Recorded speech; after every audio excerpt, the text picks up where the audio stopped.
Hello, and welcome to the Black Ponder. I'm Neil Trotter.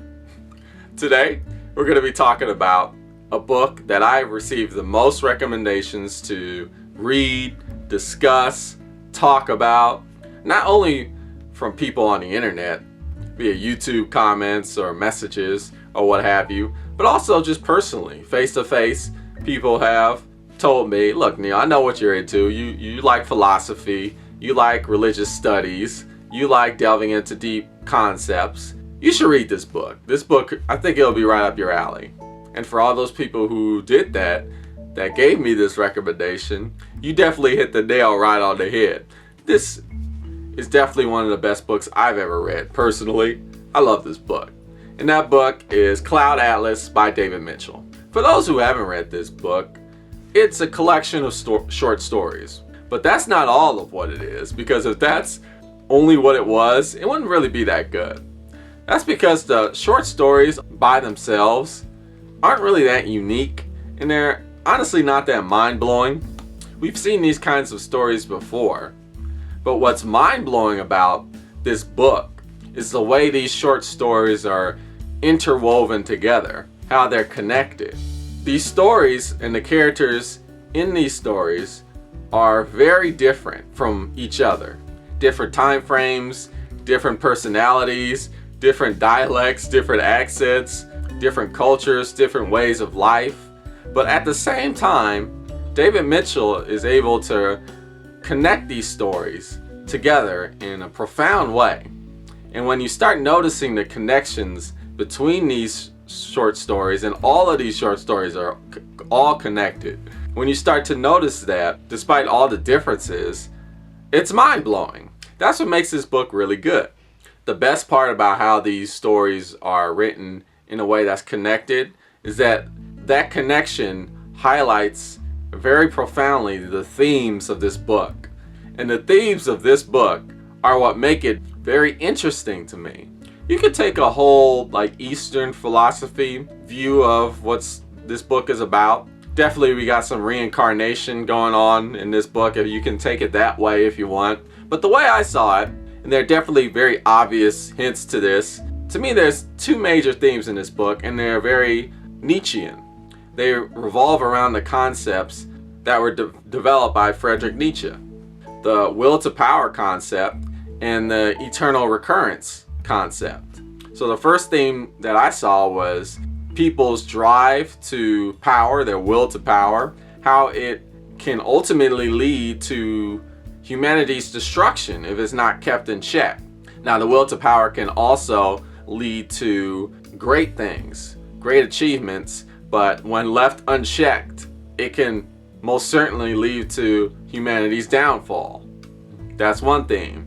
And the other theme is that within life, people's greatest pursuits, their most profound struggles, reoccur. You see them time and time again, spanning centuries, even millennia. You see these same struggles, these same pursuits, these same issues. They recur throughout history, again and again and again. And that revolves around Nietzsche's eternal recurrence. Let me show you what I'm talking about with some quotes, right? We're going to delve into the book. Quote number one is a fable, actually, and one of the characters tells to a group of people. Now, I do know people who do not like this book, Cloud Atlas, and one of the reasons why they don't like it because the dialects in this book are pretty strong. It can be hard sometimes to read, but I like some of the more harder to read dialects because it differentiates the stories and it makes the connections that much more profound. But anyway, this character is telling a fable about this tribe that lost its ability to create fire or light when it became nighttime. So let me read to you what's going on. And this is what I'm talking about when it comes to the different dialects. Come night, folks couldn't see nothing. Come winter, they couldn't warm nothing. Come morning, they couldn't roast nothing. So the tribe went to Wise Man and asked, Wise Man, help us see we forgot the making of fire, and oh, woe is us and all. So Wise Man summoned Crow and say so him these words. Fly across the crazy and jiffing ocean to the mighty volcano, and on its foresty slopes find a long stick. Pick up that stick in your beak and fly into the mighty volcano's mouth and dip it in the lake of flames, what bubbling and spit in that fiery place. Then bring the burning stick back here to Panama so humans will marry fire once more in memory back its making. Crow obeyed the wise man say so and flew over this crazy jiffin ocean until he saw the mighty volcano smoking in the near far. He spiraled down onto its foresty slopes, nibbed some gooseberries, gulped of a chilly spring, rested his tired wings a beat, then sieved round for a long stick of pine, a 1, a 2, a 3, and up Crow flew, stick in his beak and plopped down the sulphry mouth of the mighty volcano. That gusty bird dropped, swooped out of his dive at the last beat, dragging that stick of pine through the melty fire. Whoosh, it flamed. Up and out, that crow flew from that scorching mouth. Now flew with that burning stick in his mouth. Toward home he headed. Wings pounded, stick burning, days passing, hail slinging, clouds backing, fire licking up that stick, eyes smoking, feathers crisping, beak birded. It hurts. Crow crawled, it hurts. Now did he drop that stick or didn't he? Did we memory the making of fire or didn't we? See now, said Miriam, the person that's telling the story, riding backwards on that lead ass, it ain't about crows or fire. It's about how we humans got our spirit. So the crow was flying with a stick of fire on his beak to bring back to the tribe so he could teach them about fire, but it was so hot it was starting to burn the crow. This is a metaphor for how humans develop their spirit. If we want to learn something profound, if we're trying to search for truth, oftentimes we have to suffer. If we don't want to do what needs to be done to obtain this truth or obtain this power or this knowledge that will lead to this truth, then we can stop, drop the fiery stick, right? And we don't have to suffer anymore. But then we won't remember fire, or we won't be gain the knowledge to be powerful or develop spiritually. But if we want to gain the truth, if we want to obtain the knowledge to bring about that power, then we're going to have to suffer. We're going to have to carry that stick and go through that hurt from the fire. We hurt ourselves for the pursuit of power.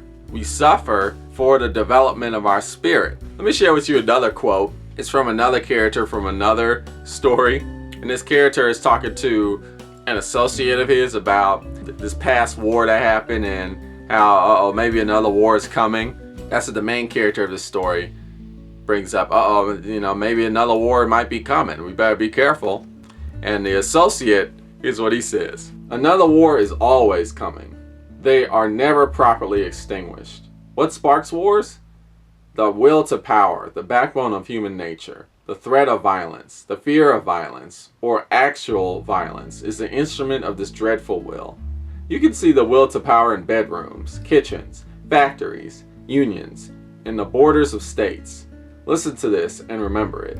The nation state is merely human nature inflated to monstrous proportions. Nations are entities whose laws are written by violence. Thus it ever was, so ever shall it be. War is one of humanity's two eternal companions. Science devises ever bloodier means of war until humanity's powers of destruction overcome our powers of creation and our civilization drives itself to extinction.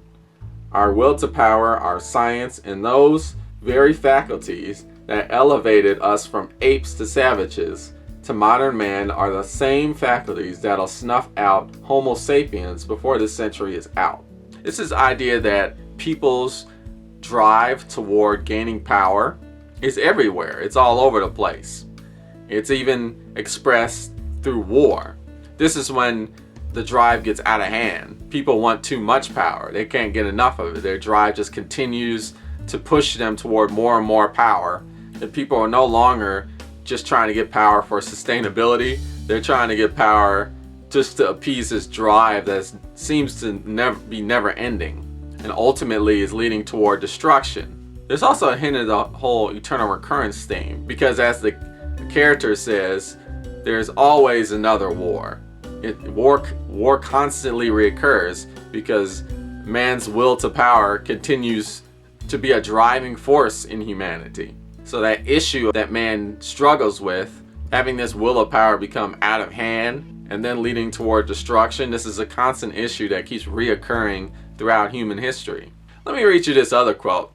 It's from another story. It's this other character that goes through this crazy adventure, and eventually it goes down to a life or death situation. And this is the philosophical conclusion the character has about his adventure.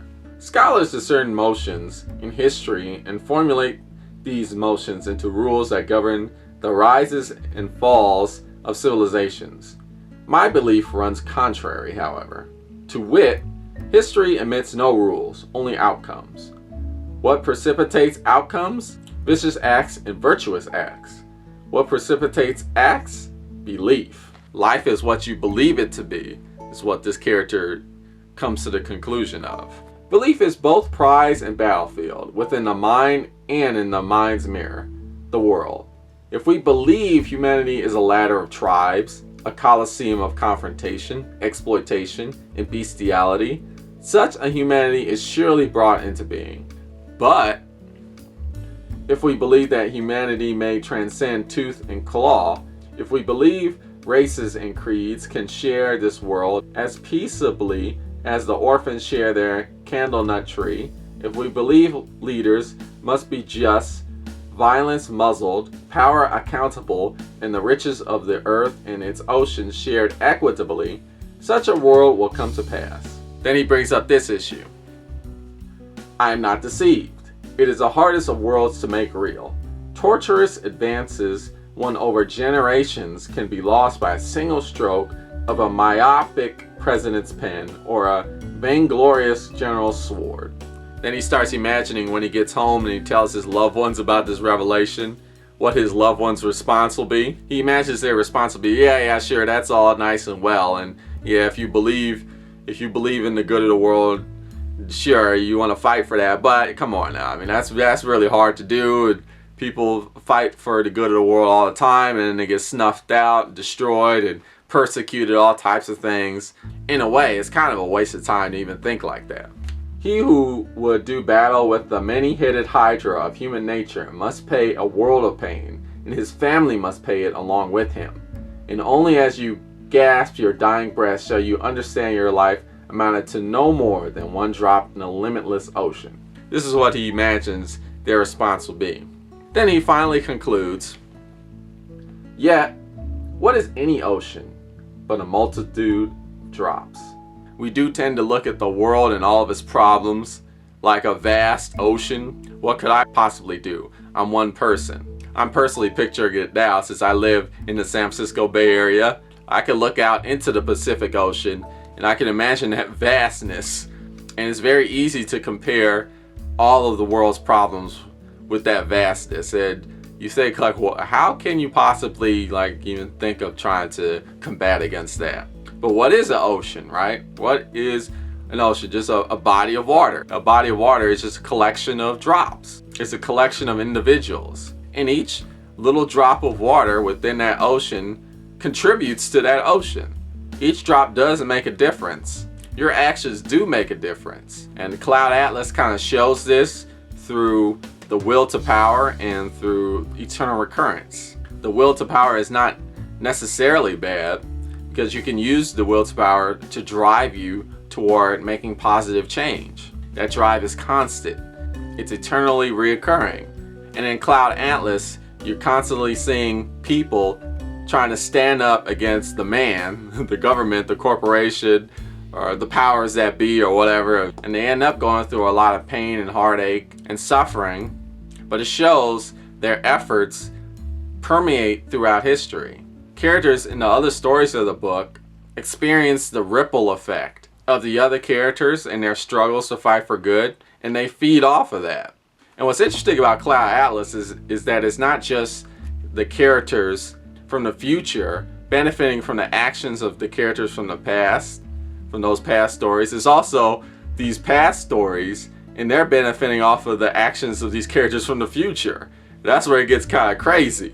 That's when this book starts really getting mind-blowing. These past characters are being influenced by these characters of the future, even though they've never met, even though they're separated through these vast amounts of time. People's actions are so interconnected that we're constantly influencing each other. Our individual actions constantly influence each other, and they constantly reoccur throughout time in both directions. So you see Nietzsche's eternal recurrence concept really be explored in this book. I would recommend, if you want to get a good idea of what Friedrich Nietzsche was talking about when he brought up his concept of eternal recurrence, read Cloud Atlas. that brings up that concept very profoundly, at least in my opinion.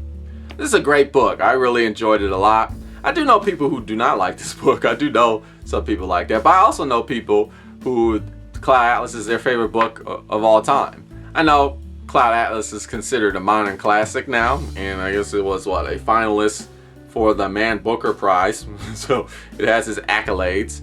A lot of people recommended me the movie. I might watch the movie. I'm more of a book guy. Like if a choice between watching the movie or reading a book, I tend toward just reading the book instead. I might watch the movie. A lot of people are telling me the movie is really good too, so we'll see. But yeah, thanks for the recommendation. I really appreciate it. I really love this book, Cloud Atlas by David Mitchell. And you've been watching The Black Ponder. Tune in next time for more philosophical thought.